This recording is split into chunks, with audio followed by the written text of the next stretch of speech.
What's up? Middle-aged guy here, and today we're at the shooting range here at my local shooting range. It's an awesome place.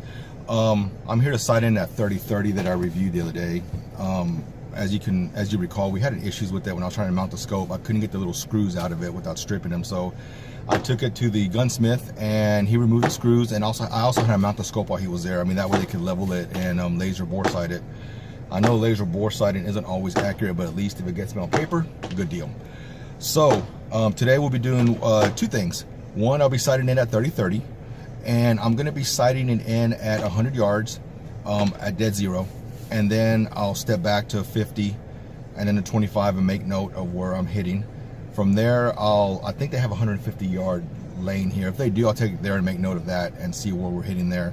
And like I said, you write all this down so you know more or less what distance you're looking at. The average shot on my property is about 80 to 100 yards roughly.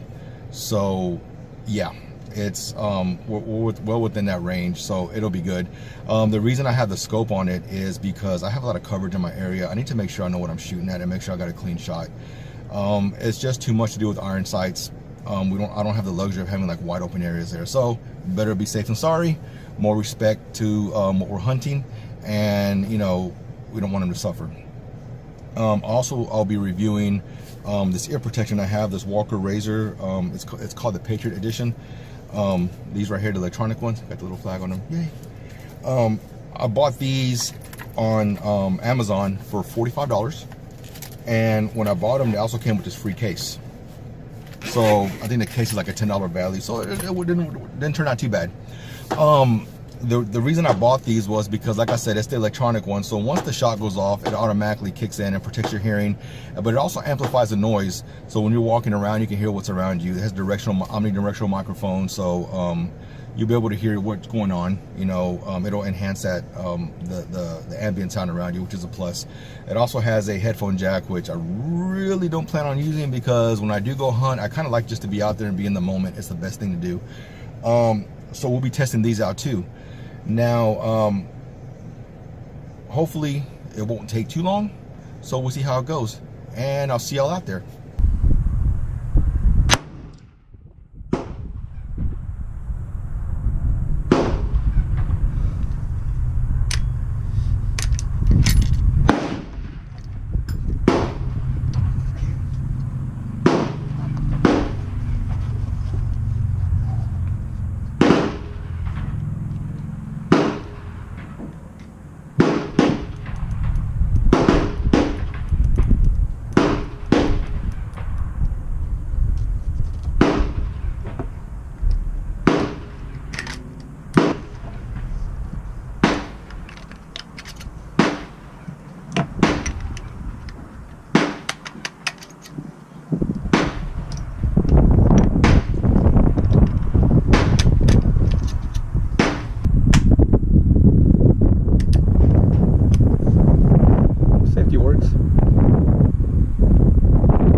So if you can hear me through this, if not, I'll do the voiceover here in a little bit.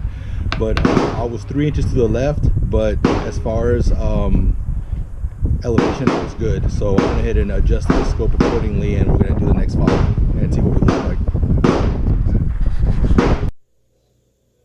So anyway, we had hang on. Whew. Anyways, let's go ahead and start with the review with these here. These Walker Razor model ear protection. They're fantastic. They work great.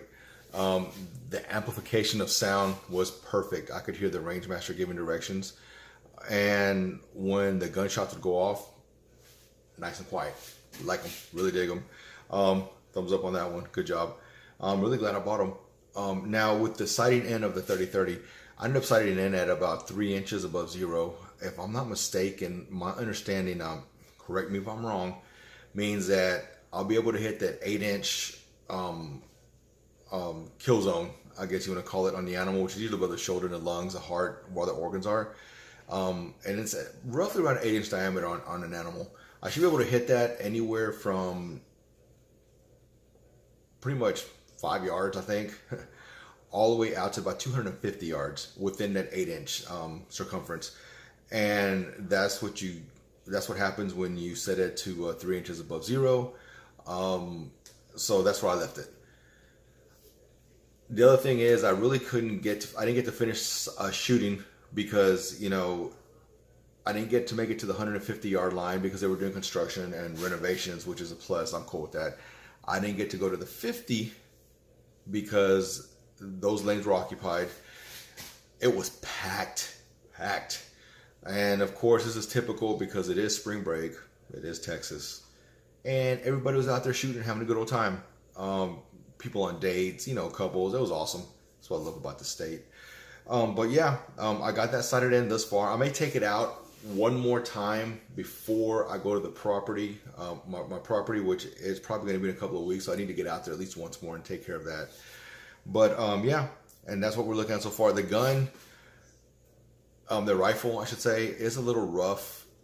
Well, it's a little stiff as far as loading and as far as the lever mechanism. And it's because it's brand spanking new out of the box. So I kind of expected that.